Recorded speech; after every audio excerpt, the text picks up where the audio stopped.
ஏகாதசி விரதங்கள்லயே ரொம்ப சிறப்பான விரதம் 2 விரதம். அதை விட முக்கியமான விஷயம் என்னன்னு பாத்தீங்கன்னா, இந்த கார்த்திகை மாசம் தொடங்குனதுல இருந்து முடியிற வரைக்கும் நம்ம ஒரு தீபம் ஏத்தணும். சூரிய பகவான் துலா ராசியிலிருந்து விருச்சிக ராசிக்கு இடம்பெயர்ந்து போறக்கூடிய மாசம் இந்த விருச்சிக மாசம். நம்ம கார்த்திகை மாசத்துல என்னென்ன விரதங்கள் வருது, இந்த ஐயப்ப விரதத்துல இந்த கார்த்திகை மாசத்துல நம்ம செய்யக்கூடியது என்ன, செய்யக்கூடாது என்ன அப்படிங்கிறதையும் 6 நாள் விரதம் இருந்தாலும் அந்த ஒரு நாள் விரதம் இருந்தாலும் சரியான விதத்துல விரதம் இருந்தோம் அப்படின்னா அந்த பைரவர் கோவில் நம்ம எங்க இருந்தாலும் சரி, இல்ல பிரகாரங்கள்ல பைரவர் இருந்தாலும் சரி, இந்த கைசிக ஏகாதசி விரதம் அப்படிங்கிறது பார்த்தீங்கன்னா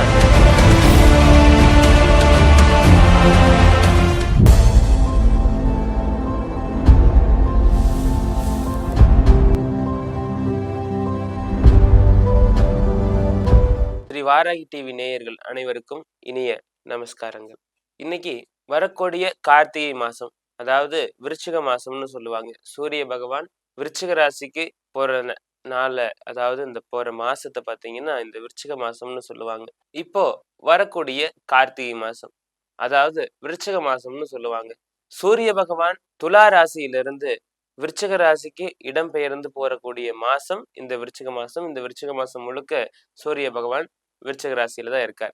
அப்போ இந்த விருச்சிக மாசத்துல என்னென்ன விரதங்கள் வருது, அதாவது நம்ம கார்த்திகை மாசத்துல என்னென்ன விரதங்கள் வருது அப்படிங்கிறதையும், இந்த கார்த்திகை மாசம் மாலை போடுறது, அதாவது யாருக்குங்க, ஐயப்பனுக்கு, இந்த விஷயங்களை இந்த காணொலியில பார்ப்போம். அப்போ இந்த விருச்சிக மாசம் 1ஆம் தேதி எல்லாருமே பாத்தீங்கன்னா அதிகபட்சம் கார்த்திகை விரதமா ஐயப்பனுடைய விரதத்தை எடுத்துக்கிட்டு கார்த்திகை மாசம் முழுக்க, அதுக்கப்புறம் மார்கழி மாசம் முழுக்க இருந்து, அதே மாதிரி பாத்தீங்கன்னா இந்த கார்த்திகை மாசம் தொடங்கி 1ஆம் தேதி தொடங்கி ஒரு மண்டலம் 41 நாள் விரதம் இருந்து ஐயப்பனை பார்க்கறவங்க இருக்கிறாங்க.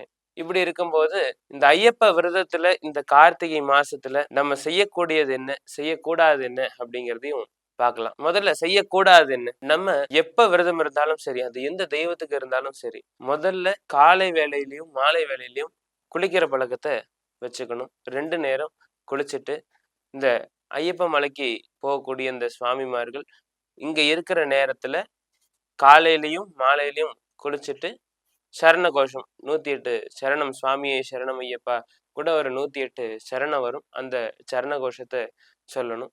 அடுத்ததா பாத்தீங்கன்னா எந்த விதமான போதை பொருட்களுக்கும் அந்த நேரத்துல பயன்படுத்தக்கூடாது அப்படிங்கிறது ரொம்ப முக்கியமான விஷயம். நிறைய பேர் பாத்தீங்கன்னா மாலை போட்டிருப்பாங்க, ஆனா வீடியோ இல்ல சிகரெட்டோ பிடிக்கிறதா இருக்கட்டும், இல்ல மது அருந்துறதா இருக்கட்டும், இந்த மாதிரி விஷயங்களை இந்த நேரத்துல முழுமையா தவிர்த்துக்கணும். அதே மாதிரி பிரம்மச்சரிய விரதத்தை கடைபிடிக்கிறது ரொம்ப விசேஷம். இப்படி எல்லாம் இருக்க அடுத்ததா பாத்தீங்கன்னா என்னென்ன விரதங்கள் வருது அப்படிங்கிறதையும் முழுசா பார்த்துருவோம்.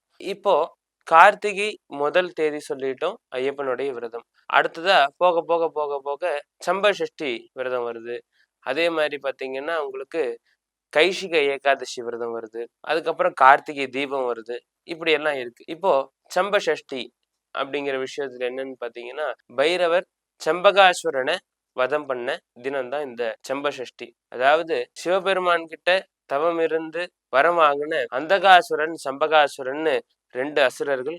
இவங்க 2 பேரும் பாத்தீங்கன்னா ஹிரண்யாக்ஷனுடைய புத்திரர்கள். இவங்க 2 பேரும் தேவர்களையும் முனிவர்களையும் ரொம்ப துன்புறுத்திட்டே இருக்கும்போது தன்னுடைய சொரூபமா இருக்கக்கூடிய அக்னிஸ்வரூபமான பைரவரை தோற்றுவிச்சு, அதுவும் தேய்பிரை அஷ்டமி, வரக்கூடிய தேய்பிரை அஷ்டமி பாத்தீங்கன்னா கார்த்திகை மாசத்துல நவம்பர் 23 இந்த தேதியில தேய்பிரை அஷ்டமி வருது. அதுக்கப்புறம் சம்ப சஷ்டி பாத்தீங்கன்னா 6ஆம் தேதி, டிசம்பர் 6ஆம் தேதி வருது. இந்த சம்ப சஷ்டியில பாத்தீங்கன்னா பைரவர் அந்த சம்பகாசுரனை அழிக்கிறார். சம்பகாசுரன் சம்ப சஷ்டி. அப்பவே உங்களுக்கு புரிஞ்சிருக்கலாம் இந்த சம்பகாசுரனை அழிச்சதுனாலதான் இந்த சம்பக சஷ்டி வந்துச்சு அப்படிங்கிறது. அன்றைய நாள்ல பாத்தீங்கன்னா விரதம் இருக்கிறது ரொம்ப விசேஷம். இல்ல நான் அமாவாசை முடிஞ்ச உடனே 6 நாள் விரதம் இருக்கிறான் அப்படின்னு சொல்லி பண்றவங்களும் இருக்காங்க. அப்படி அந்த 6 நாள் விரதம் இருந்தாலும், அந்த ஒரு நாள் விரதம் இருந்தாலும் சரியான விதத்துல விரதம் இருந்தோம் அப்படின்னா அந்த பைரவரனுடைய முழு பலன் நமக்கு நிச்சயமா கிடைக்கும். எப்படி அந்த விரதத்தையும் இருக்கலாம் அப்படிங்கிறதையும் பார்த்திடலாம். அப்போ இந்த சம்பக சஷ்டி விரதம் இருக்கும்போது காலை வேளையில எந்திரிச்சு குளிச்சுட்டு நம்மளுடைய அன்றாட கடமைகளை எல்லாம் முடிச்சுட்டு பைரவரனுடைய பாடல்களை பாடலாம், இல்ல அவருடைய நாமங்களை சொல்லலாம், இல்ல முடிஞ்சா அவருக்கு தெரிஞ்ச அந்த மந்திரங்களை சொல்லலாம். இப்படியெல்லாம் பண்ற வழக்கத்தை வச்சுட்டு 2 வேளை சாப்பிடாம 1 வேளை சாப்பிட்டுட்டு விரதம் இருக்கிறவங்க நிறைய பேர் இருக்காங்க. அதே மாதிரி 1 வேளை சாப்பிடாம 2 வேளை சாப்பிடுறவங்க இருக்கிறாங்க. அப்படி 2 வேளை சாப்பிடாம 1 வேளை சாப்பிடுறவங்க முடிஞ்ச அளவுக்கு இரவு நேரத்துல நிச்சயமா உணவு எடுத்துக்கணும். இல்ல நான் 2 வேளை சாப்பிடுறேன், 1 வேளை தவிர்த்துக்கிறேன் அப்படின்னா காலையிலையும் இரவும் எடுத்துக்கிட்டு 1 வேளை மதியத்தை விட்டுறலாம். இல்ல மதியமும் இரவும் எடுத்துக்கிட்டு காலை 1 வேளையை விட்டுறலாம். முடிஞ்ச அளவுக்கு அன்னைக்கு வெளியில போய் சாப்பிட்றவங்க ஒன்றும் தப்பில்லை. இல்லை வீட்டில இருந்து சாப்பிட்றேன் அப்படிங்கிறவங்க தயவு செஞ்சு வெங்காயம் பூண்டு பயன்படுத்த வேண்டாம். அதுக்கப்புறம் பார்த்தீங்கன்னா இந்த 6 நாள் விரதம் முடிக்கக்கூடிய இந்த சம்பக சஷ்டி நாள் அன்னைக்கு பைரவர் கோவில் நம்ம எங்க இருந்தாலும் சரி, இல்லை பிரகாரங்கள்ல பைரவர் இருந்தாலும் சரி, நம்ம அவங்களெல்லாம் போய் தரிசனம் பண்ணிட்டு முடிஞ்சா ஒரு பூசணிக்காய் தீபம் ஏற்றி வழிபாடு பண்ணிட்டு வர்றதும் ரொம்ப விசேஷம். இப்படியெல்லாம் இருக்கும்போது அடுத்தது என்ன அப்படின்னு பார்க்கும்போது கைஷிக ஏகாதசி விரதம். இந்த கைஷிக ஏகாதசி விரதம் அப்படிங்கிறது பார்த்தீங்கன்னா பெருமாளுக்காக நம்ம கொண்டாடப்படுற விரதம். ஏன் இந்த கைஷிக ஏகாதசி விரதம் அவ்வளோ விசேஷம்னு பார்த்தீங்கன்னா, ஏகாதசி விரதங்கள்லயே ரொம்ப சிறப்பான விரதம் 2 விரதம். ஒன்று பார்த்தீங்கன்னா வைகுண்ட ஏகாதசி, இன்னொன்னு கைஷிக ஏகாதசி. நமக்கு வைகுண்ட ஏகாதசின்னு சொன்ன உடனே எல்லாத்துக்கும் தெரிய வர்றது என்னன்னு பார்த்தீங்கன்னா, மார்கழி மாசம் வரக்கூடிய வளர்பிறை ஏகாதசி. நம்ம ஒரு வருஷத்துக்கு பார்த்தீங்கன்னா கிட்டத்தட்ட குறைஞ்சது ஒரு 25 ஏகாதசி, 24ல இருந்து 25 ஏகாதசி வரும். அந்த 25 ஏகாதசிக்கும் 25 பெயர் கொடுத்திருக்காங்க. அதுலதான் நம்ம மார்கழி மாசம் வைகுண்ட ஏகாதசின்னு சொல்றோம். இந்த கார்த்திகை மாசம் வரக்கூடியது கைஷிக ஏகாதசின்னு சொல்றோம். இந்த கைஷிக ஏகாதசி நேரத்துல பாத்தீங்கன்னா முழுமையா உபவாசம் இருந்து, அதாவது முழுமையா விரதம் இருந்து துவாதசி அன்னைக்கு யாரோ ஒருத்தருக்கு அன்னதானம் போட்டுட்டு அதுக்கப்புறம் நம்ம சாப்பிட்றதுனால நிறைய பலன் கிடைக்கும். அப்போ நிறைய பலன் கிடைக்கும், ஓகே. ஆனா என்ன தனி சிறப்பு அப்படின்னு பாத்தீங்கன்னா, இந்த 25 ஏகாதசி சொல்லியிருந்தோம் இல்லைங்களா, அந்த 25 ஏகாதசியிலையும் விரதம் இருந்து துவாதசியில விரதம் முடிச்சா எப்படி ஒரு பலன் கிடைக்குமோ, நமக்கு எந்த விதமான முக்தி கிடைக்குமோ, எந்த விதமான ஐஸ்வர்யம் கிடைக்குமோ, அது எல்லாமே இந்த கைஷிக ஏகாதசி விரதம் இந்த கார்த்திகை மாசம் இருக்கும்போது அதுல கிடைக்கும். இத்தனை விரதங்கள் இருக்கும்போது உங்களால முடிஞ்ச விரதம் எதுவோ அதை எடுத்துக்கிட்டு, அதே மாதிரி உங்களுடைய இஷ்ட தெய்வம் எதுவோ அதற்குண்டான விரதம் எடுத்துக்கிட்டு, நிறைய பேர் பார்த்தீங்கன்னா இந்த கார்த்திகை மாசம் முழுக்க முருகனுக்காக விரதம் இருப்பாங்க. கந்தசஷ்டி பெருவிழா முடிஞ்ச உடனே அப்படியே இந்த கார்த்திகை மாசமும் விரதம் இருப்பாங்க. ஒரு 2 நேரமோ இல்லை 1 நேரமோ உபவாசம் இருந்து விரதம் இருக்கிறவங்க இருக்காங்க. இந்த கார்த்திகை மாசம் முழுக்க கந்தசஷ்டி பாராயணம் பண்றவங்க இருக்காங்க. இந்த மாதிரி நிறைய வழிபாடுகள் தொடர்ந்து இந்த கார்த்திகை மாசம் இருந்துகிட்டே தான் இருக்கு.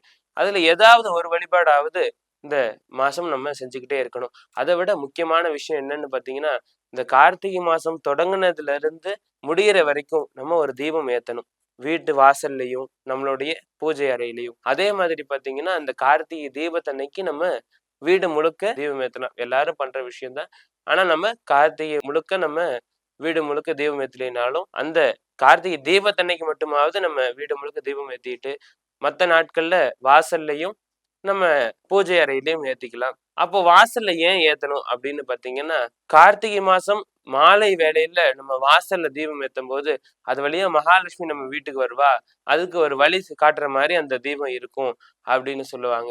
அடுத்ததா பாத்தீங்கன்னா இந்த மார்கழி மாசமும் பகல்ல, அதாவது பகல்னு சொல்றதை விட பிரம்ம முகூர்த்தத்துல வாசல்ல தீபம் ஏத்த சொல்லுவாங்க. இதுக்கு 2க்கும் ஒரு பொதுவான விஷயம் இருக்கு. என்னன்னு பாத்தீங்கன்னா, இந்த கார்த்திகை மாசம் பொதுவாவே கார்காலங்கிறதுனால மாலை வேலை சீக்கிரம் இருள் சூழ்ந்துரும். சீக்கிரம் சூரிய அஸ்தமனம் முடிஞ்சு இருள சூழ ஆரம்பிச்சிரும். அதனால பாத்தீங்கன்னா இந்த மாலை வேளையில தீபம் ஏத்துவாங்க. அதே மாதிரி பாத்தீங்கன்னா உஞ்சவத்தி பஜனைன்னு சொல்லிட்டு இந்த மார்கழி மாசம் தொடக்கத்துல இருந்து முடியிற வரைக்கும் காலை வேலையில, அதாவது பிரம்ம முகூர்த்த வேலையில எந்திரிச்சு அப்படியே பஜனை பண்ணிட்டே வருவாங்க. அவங்களுக்கு வழிகாட்டுற விதமா மார்கழி மாசம் பிரம்ம முகூர்த்தத்துல தீபம் ஏத்த சொல்லுவாங்க. இந்த மாதிரி நிறைய சிறப்புகள் வாய்ந்த விரதங்களை பத்தியும் பூஜைகளை பத்தியும் நம்ம தெரிஞ்சுக்கணும்னா ஸ்ரீ வாராகி டிவி யூடியூப் சேனலை சப்ஸ்கிரைப் பண்ணிக்கங்க. கூடவே இருக்கிற பெல் ஐக்கானை பிரஸ் பண்ணிக்கங்க. நமஸ்காரம்.